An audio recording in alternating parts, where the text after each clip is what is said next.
When you're a competitive athlete, you learn very quickly how strong you are or how energetic you are, all of those things. But it could very well be that there's a lot of people who have an equally as good a body as you have, that performs just as well, that is as muscular, let's say in bodybuilding, has exactly the same kind of proportions and all of those things.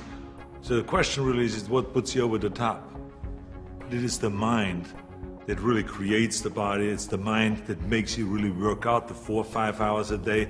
It is the mind that visualizes of what the body ought to look like as the finished product.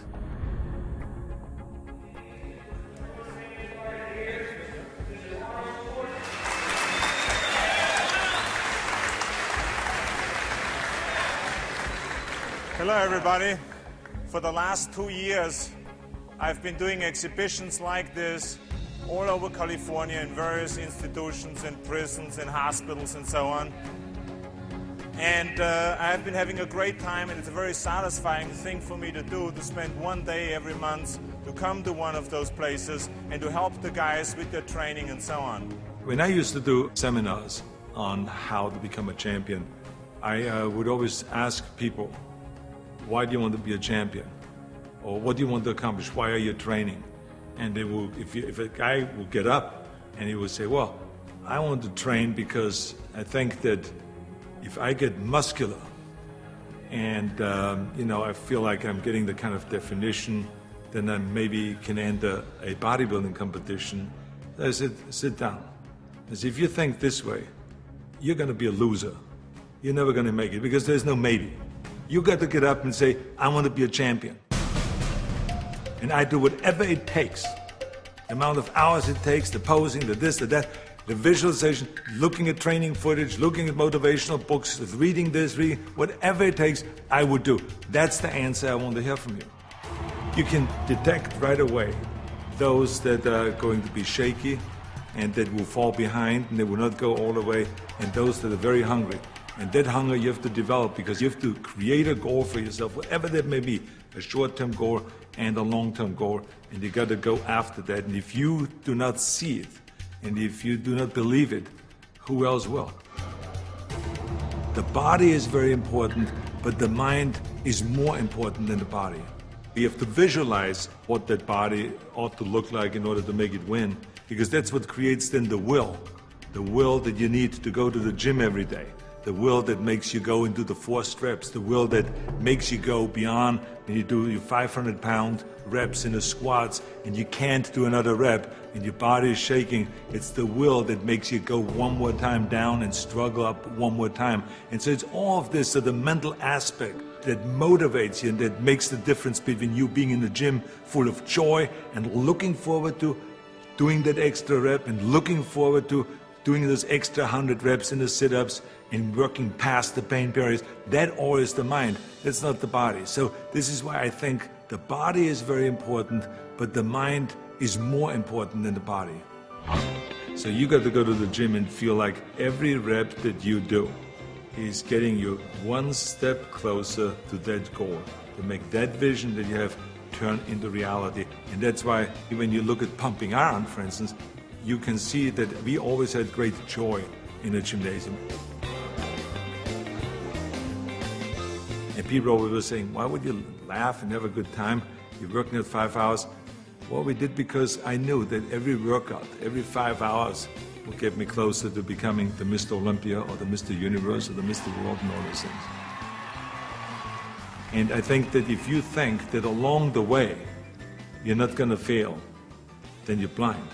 Because there's no one that I've ever met, no matter how successful they are, that haven't said that they had their failures along the way.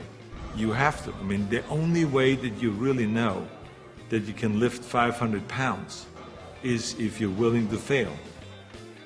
So if you're afraid of failure, then you will never grow. The people that grow the furthest are the people that really don't care. They fail or they make it, they're going to take that risk because that's what you have to do. I think what we learn in sports is very helpful to anything and everything else that you do in life. So now you apply that principle to acting.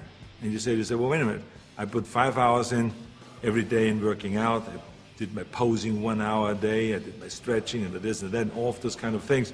So now, let me apply the same thing to my acting career.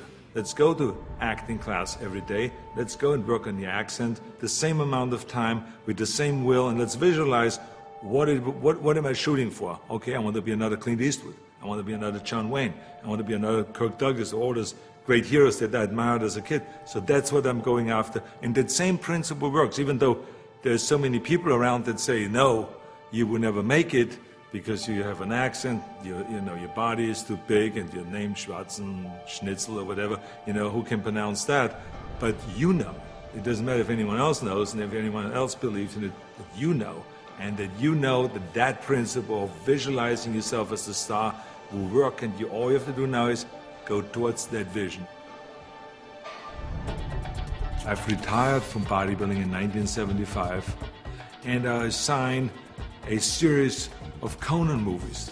Here I was, big studio behind you, budget $20 million, of course, which was in those days is an equivalent of today $150 million.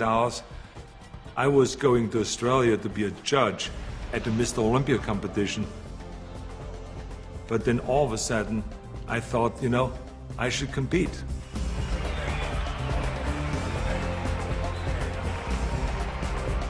I think the competitors felt very disappointed. So they felt kind of, why would I do that? Why would I take that trophy away from them when I have everything else on the plate? And so I think there was disappointment there. And, I just felt, well, that's something that I need to do. I felt very strongly about it, and so I competed. So now you apply that principle in my political career. This historic election has come about because there's a tremendous disconnect between the people of California and the leaders of California. I'm running for governor to lead a movement for change. I want to be the people's governor. I will work honestly, without fear or favor, to do what is right for all Californians. Join Arnold and let's bring California back. People see me as a big action hero on the screen, and they expect the same kind of bigger-than-life action in reality. That's why in my political career, people always say to me, well, but this is politically risky to go and start, for instance, talking about prison reform. People don't want to go and even talk about that. So I say, well, yeah, maybe it's politically risky, but in the meantime, we have 172,000 prisoners in facilities that are built for 100,000, and something is going to break, and something is going to happen. I want to fix it.